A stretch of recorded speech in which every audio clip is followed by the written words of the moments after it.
So now we are going to begin the Manager Portal training session. So the responsibility of a manager in your portal account are as follows. Keeping your information up to date. That's so important.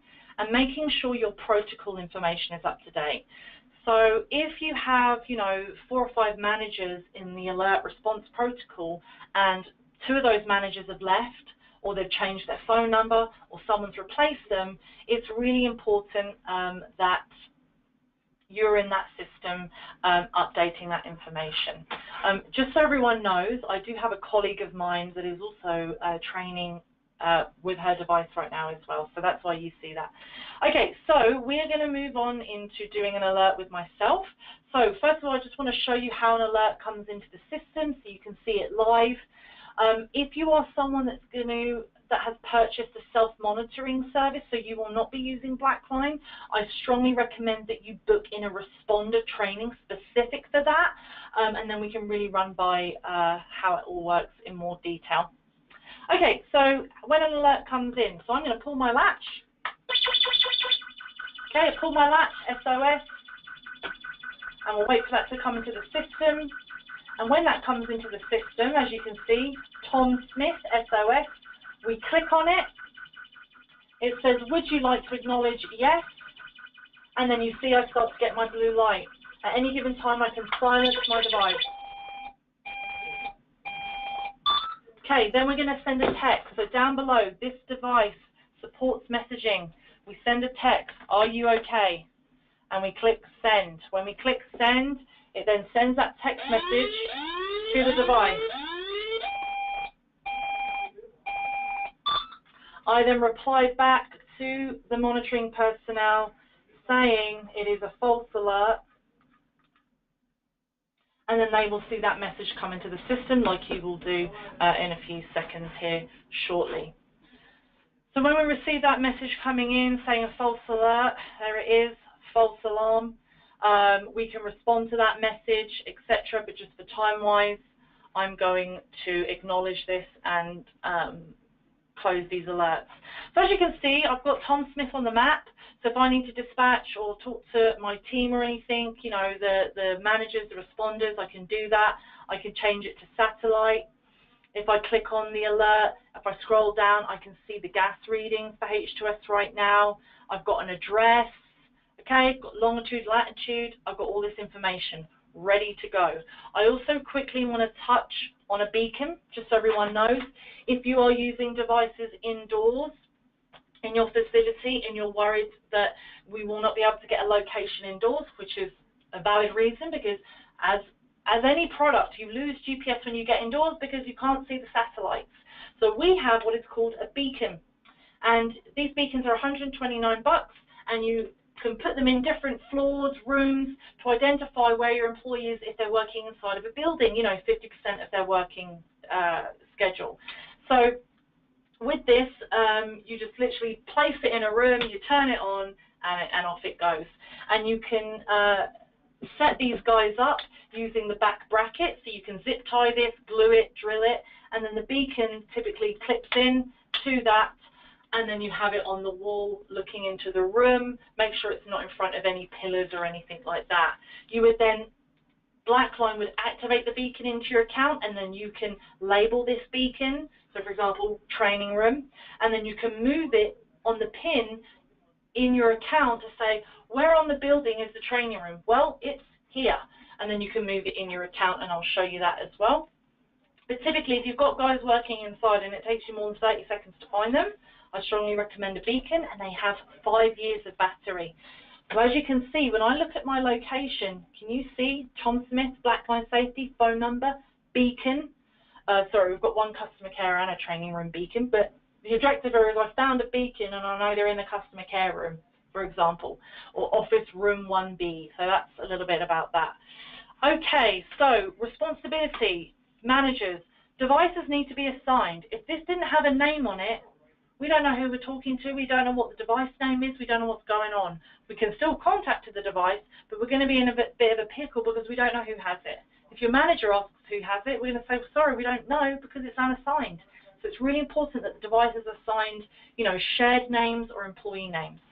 Next, We need to know who to call if we can't get a hold of the people within the protocol. So we follow this big protocol. You don't need to worry about that protocol. We have templates we send to you. You can read them, edit them, and then we make sure it's edited in a format for our call center agents to follow accurately and quickly. So that's down to us. So you don't need to worry about the protocol, but we do need to worry about the contacts. Okay? So if I can't get a hold of Tom, who do I need to call? Well, Eve, customer care, and then James. And then who? Do we dispatch? Do we not? These are things in the protocol that we'll discuss with you. But those contacts are important. Your responsibility to make sure they're in the system and they're up to date. Notified contacts. This is a little bonus, okay? If you're monitored by us at Blackline and you want to know through an email and a text when your end user has a man-down situation or a gas alert, as a manager, you can receive an email and a text letting you know that that situation is happening. You do not need to respond to the situation, but you are aware of the situation. You can see them on the map and have all the lovely details along with it. If you are self-monitored, you definitely need notified contacts. Emergency contacts, not so much. You know who your team are. You're the ones that are calling them. You've got their phone numbers. But notified, if you're self-monitored, you definitely need, because you rely on those notifications to respond to your alerts if you're not using Blackline. All right, so let's now move into resolving the alert. So I've spoken to the end user. He's fine. He's safe. Choose a reason for resolving. It was a false alert without the test, and then a false alert without dispatch, sorry, and then the blue light will go out because case closed, the user's fine. Okay, we're now going to move into, oh, sorry, that was my message alert. There we go, system test. Blue light should go out. There we go. Okay, so let's find where these places are that we need to update. Main place that you'll always need to be in is the address book. Menu, features, address book. That is primarily your goal and your responsibility to keep up to date. Every single contact that is going to be involved in your rollout needs to be in the address book with a name, phone number, email. That's all we need. That's more than enough. If you have a shared device that you're going to be using and you want to call it, you know, warehouse 1, that also needs to go in the address book. So first name warehouse, surname, or last name 1. Okay? And if there's any phone numbers assigned with that, you can add them in as well. So to add people in, you click add. To edit, you click edit. It's real simple to use. It's not hard to figure out. If I go to menu, device users, this is like your index. This is the perfect page to understand who's in your account, what types of devices you have, who's assigned to profiles, who's assigned to, you know, a device, and it keeps you in order, it keeps you in check. So you can immediately see, and I know we don't have all of these products that we're talking about today, but you can immediately see on my screen there are some devices unassigned. That's a red flag. I need to have devices assigned. So 2 rules here. G7x, where is it? G7x. Here it is. This needs to be assigned to a person, okay, or a shared name. So if I click on where it says Tom, brings me to the address book, and I want to click, I want to assign it as customer care. It's a shared device between customer care. Click done. I've now assigned it to customer care. If I want to assign it back to Tom it goes. So that's how easy it is to assign devices. Bridges, this is just how our system works. Bridges need names, okay? So where your bridge is, so G7 Bridge, as you can see, the device name has BR, so bridge, and this is just an example. I want to keep the unit ID in there because I want to keep in check, but I'm going to put Tom's name in it because it's Tom's bridge, and it keeps me in check with who has what. As you can see, the bridge says unassigned. That's fine. The bridge doesn't need to be assigned. It needs a name. It's just the way our system is set up, guys. So devices need names, need to be assigned. Bridges need names. Okay, let's move over to the right-hand side. So we've got configuration profile and alert profile. Our system operates through profiles. So, for example, we'll use a page. This is my profile. I start telling it what to do. So I want to do this, I want to do that, I want to set up this, I want to set up that. Okay, that's my profile. Then I put my device in that profile and I click save. Now my device follows the command of that profile, and that is essentially how our system works within our portal. So you have two types of profiles. You have configuration, which is basically the device configuration. So what alerts do you want turned on and off? What times do you want? What sensitivity settings do you want? Do you want it to auto zero up on when it starts up? Do your PPMs need to be adjusted because of the area and the type of gas you're using? When do you want your bump tests to come in? Okay, it's all configurable. I want to turn off my no motion. You know, this is all configurable. You can create a profile for the whole of your team, or you can have individual profiles per department or per user. Each device can have its own profile, or like I said, all under one roof. We always start everyone under one roof, under one profile, and then we can start to create individual profiles as you move in through your deployment.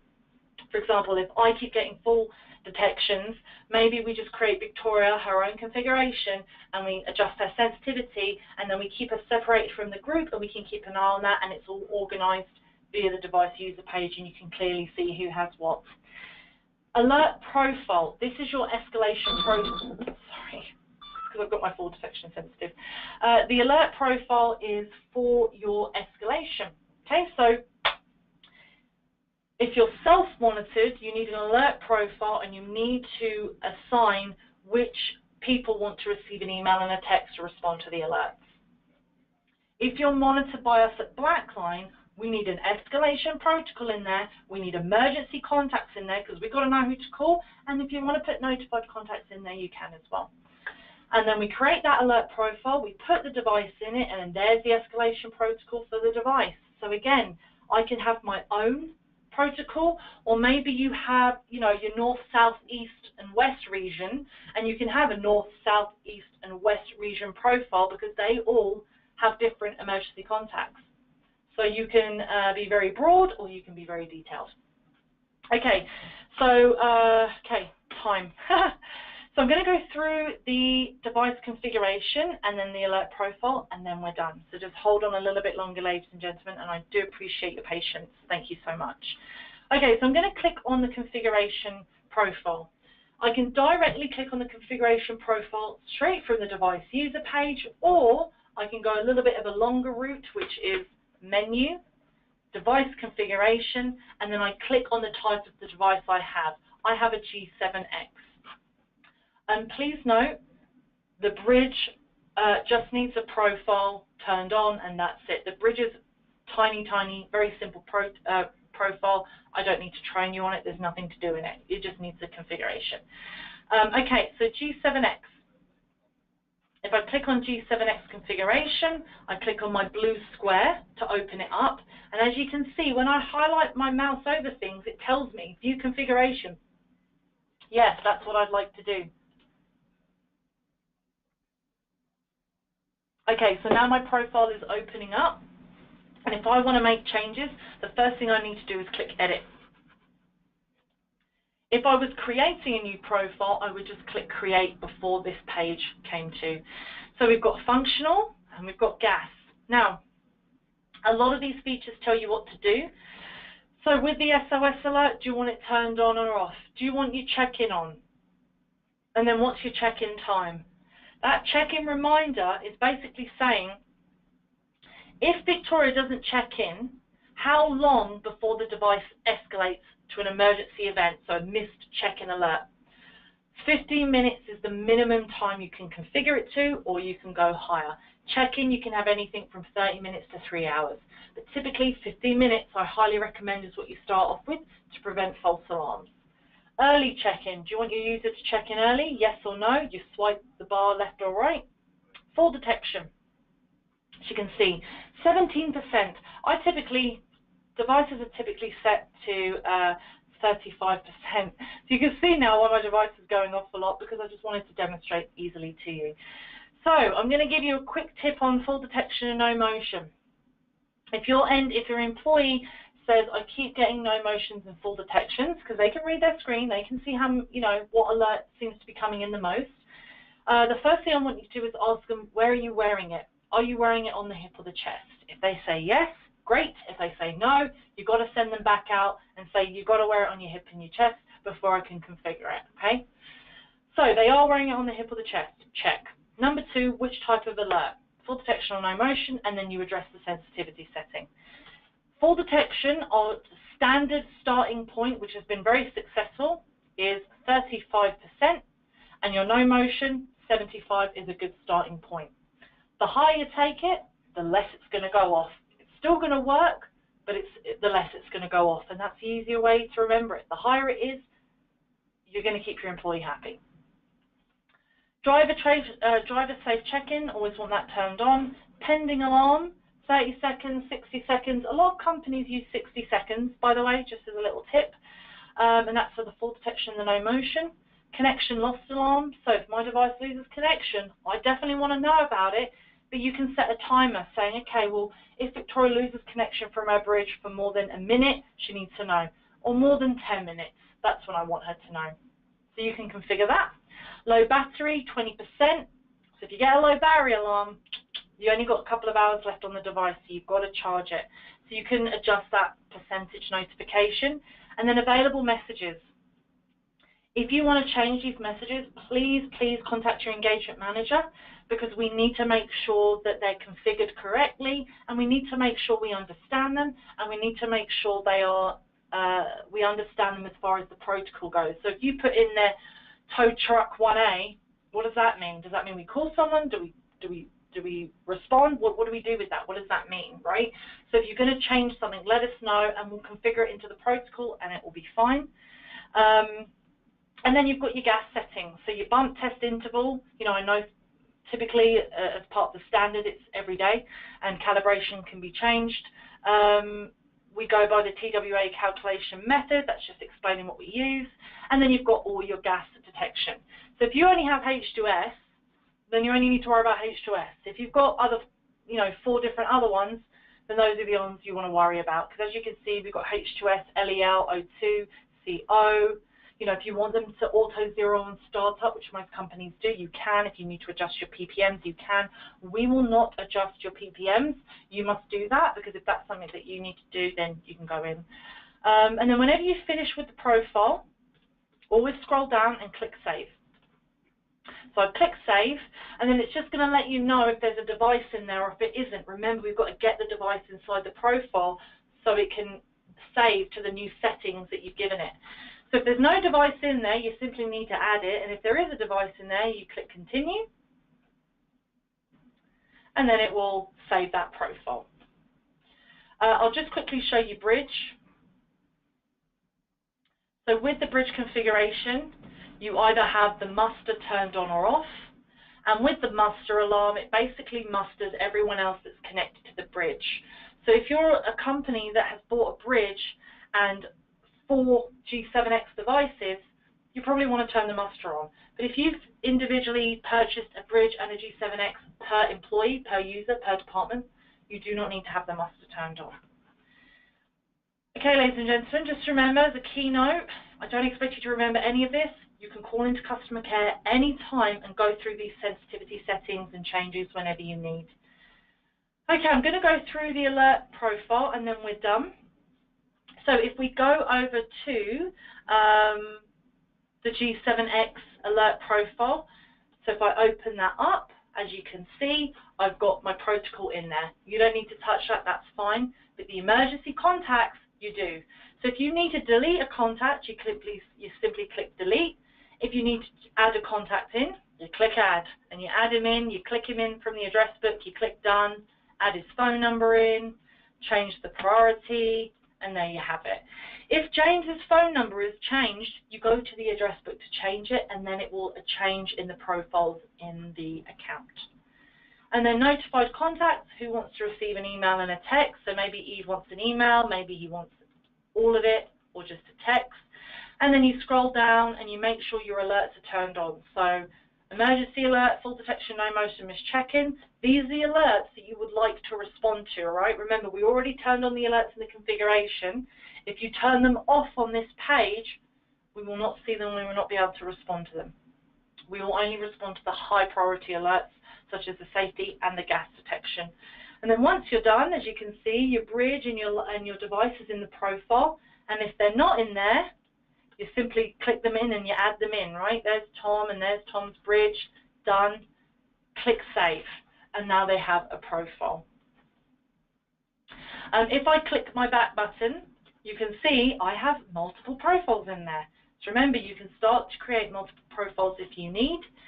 If you need any admin style of notifications, such as you want to know when your end user turns his device on and off, if they lose connection, if there's a message, you can go to your notification tab and you can set that up.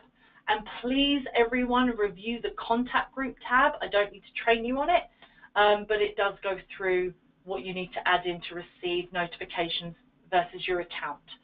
And then lastly, remember I did speak a little bit about the beacon. So if you do have a beacon, you go to beacon setup, and then you name your beacon, you give it the address and your coordinates, and then you get your PIN and you place your beacon on the map where it's going to be in the building. And we can also upload floor plans for you as well. Okay, ladies and gentlemen, thank you so much for your time today. It was a pleasure training you. If anyone does have any questions, you can reach out now or after the session to myself or customer care. And everyone, thank you so much for attending the training session today. It was a pleasure. Take care and bye for now.